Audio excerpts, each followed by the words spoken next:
Okay, welcome back. Today I'm going to try to clean up these Edson pedestal, cockpit table, cup holder brackets. And they've got some, I don't know if it's varnish or teak sealer or stain or whatever, but it's got some of the remnants on there, and I want to get that off and polish these up. There's also a little bit of rust. I don't know if you can see it or not. Very slight. So I'm going to hit the rust spots with my Dremel, what's left of my Dremel wire wheel, stainless wire wheel. So let's do that first.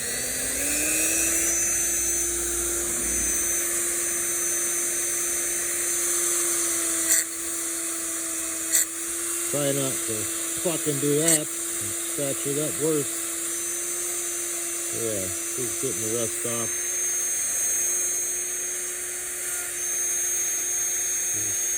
Not a whole lot.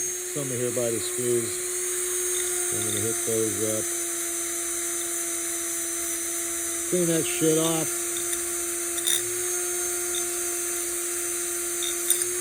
For some reason, it's a lot easier to hit it with the wire wheel first.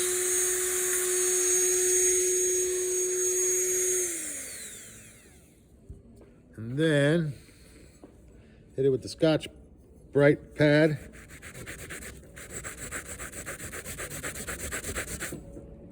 And take off the varnish or whatever that is.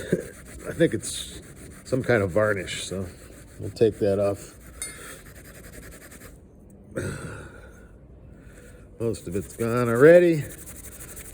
Now this is going to put little scratches in it, very slight scratches, but I'm okay with that because it'll polish out with the metal polish. You can use any kind of metal polish you want, really. I use whatever's laying around. Today it happens to be some Mothers. You can use Blue Magic, Simichrome, the Autosol, whatever. As long as it's a metal polish, it'll polish this up pretty good. So I don't know if you can see that, but it's all off, pretty much all of it. You can leave it like this. It's a little brushed finish. I don't know. I don't like it brushed because I think it's more corrosion resistant if I polish it later. So I'm going to do that.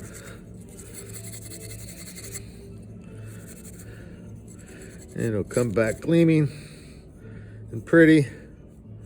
I'm only going to Scotch Brite where the varnish was. I don't want to scratch it up more than I have to. But if I do that and then grab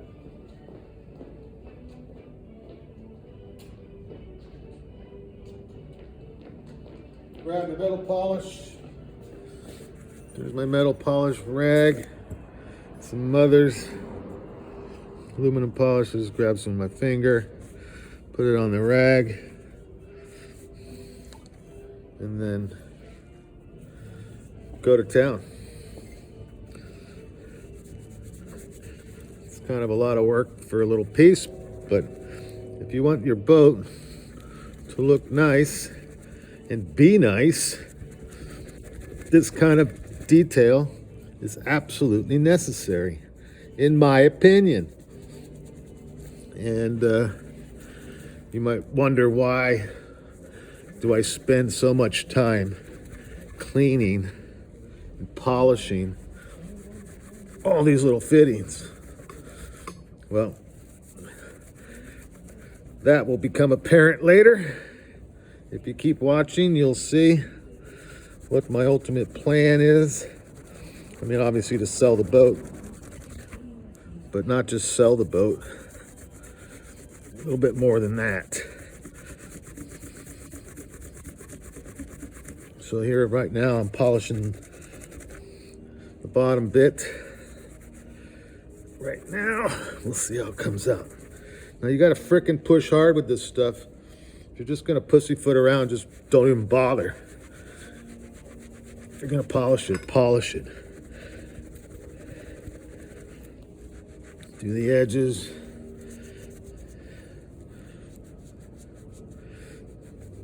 Every bit needs to be polished, and then it will look like new.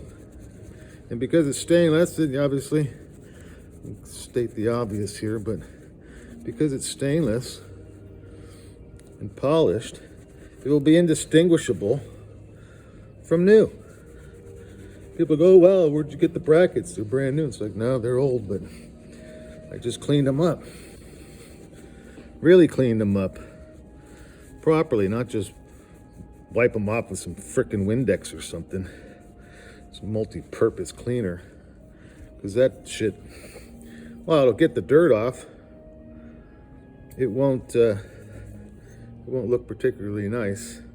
It just won't have dirt on it. But everything on the boat obviously is corroding the second it gets put on the boat, pretty much, especially if it's down on the water. It's just the way it goes. I'm trying to do my best here. Polish this up.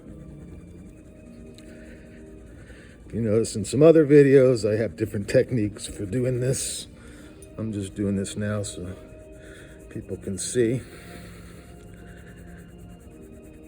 One, a little bit of how to do it, but more importantly, what it takes to get your boat in perfect shape, or at least nice shape, better than 80-90% of them out there, because it just sits there on the dock.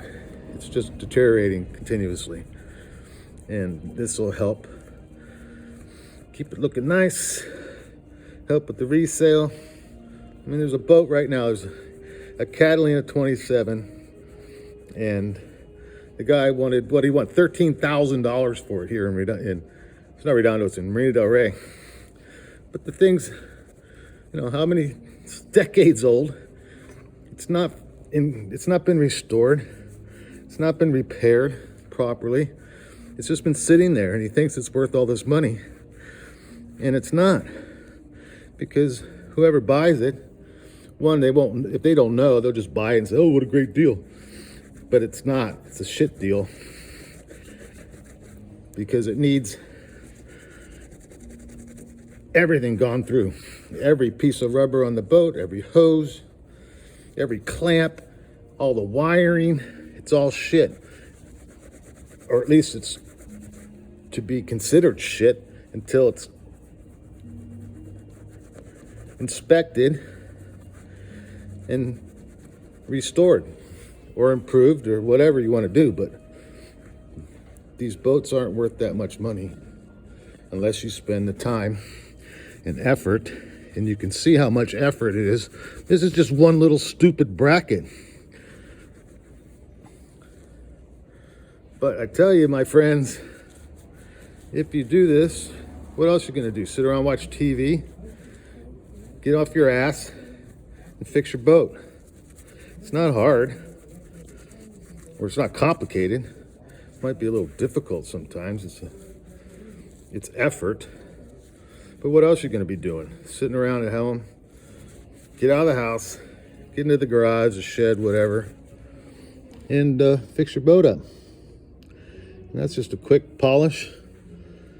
But yeah, when that goes on my cup holder that I glued up the other day, when I put that on there with the refinished wood, she'd be looking great. And I'll show you. There's my box of all the screws and fittings. Add it to the pile. Yesterday I did a bunch of fasteners. I don't do the whole screw, obviously, but I do enough of it. and I polish it up, and they come out like that. So now when I put that cup holder on, well, I'm not going to use this screw, obviously, but when I put the cup holder on, the fastener's clean, everything's clean, everything's shiny. It looks really nice. I mean, these are $65 a pair, or each, I don't know. They're expensive, but it's stainless. It'll clean up. It just takes some effort. The bales, same thing. There's nothing wrong with them. If you spend the time, they clean up. So that's what I do. I don't know what everybody else is doing, but if you want your boat to look nice, you got to put in the effort. All right. Cheers, guys. Later.